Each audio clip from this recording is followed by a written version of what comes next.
The United States has a problem with gun violence, with the debate on gun control versus gun rights escalating to unprecedented levels. We're talking about our God-given fundamental right. Gun control. Of gun control. Second Amendment right. The Second Amendment. Legitimate constitutional right to bear arms. Second Amendment.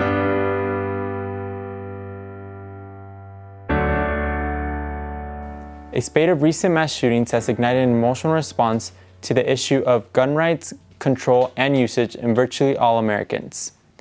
During our intensive, we had the opportunity to examine this extremely controversial topic through multiple lenses. By investigating the legal differences in current gun laws in both California and Nevada, speaking to individuals who use guns professionally and recreationally, as well as individuals interested in increases in gun control.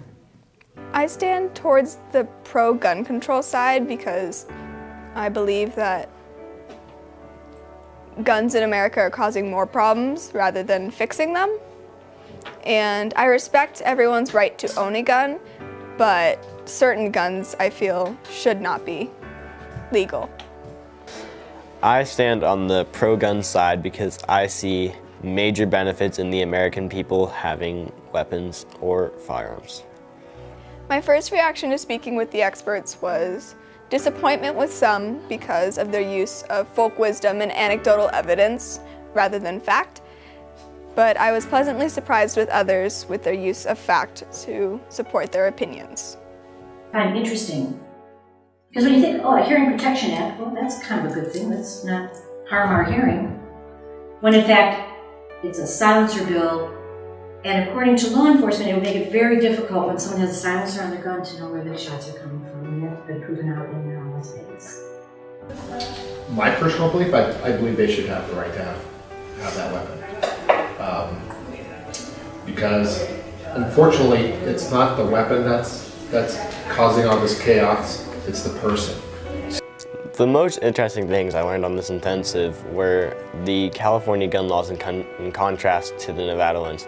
I always knew that California was very highly regulated with their firearms, but I didn't know to the extent that they were. The most interesting thing I learned during this intensive was probably the extent of the spectrum of pro-gun rights people to pro-gun control people, and how many people fell in the middle and how many people fell on the extreme sides. I knew this was an issue beforehand, but I didn't really know the extent and the depth of this issue.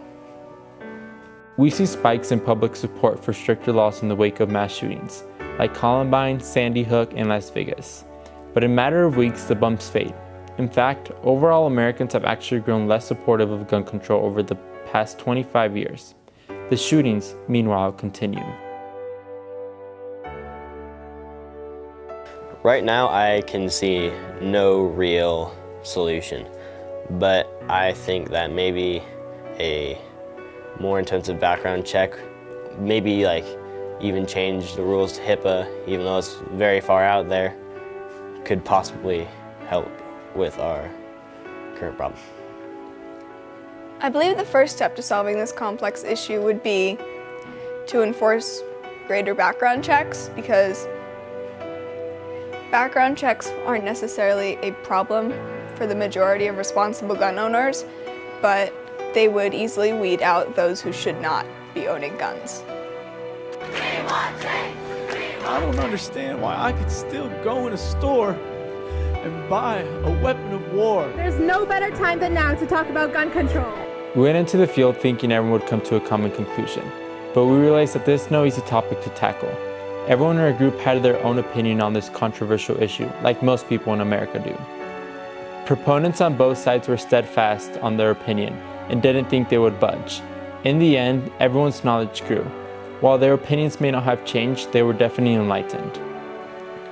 While legislators in state houses in Washington can pass laws that may or may not help, the most effective way to tackle our national problem is to stop thinking of gun control as a political battle and instead see gun violence as a public health issue. There's no one side to this problem.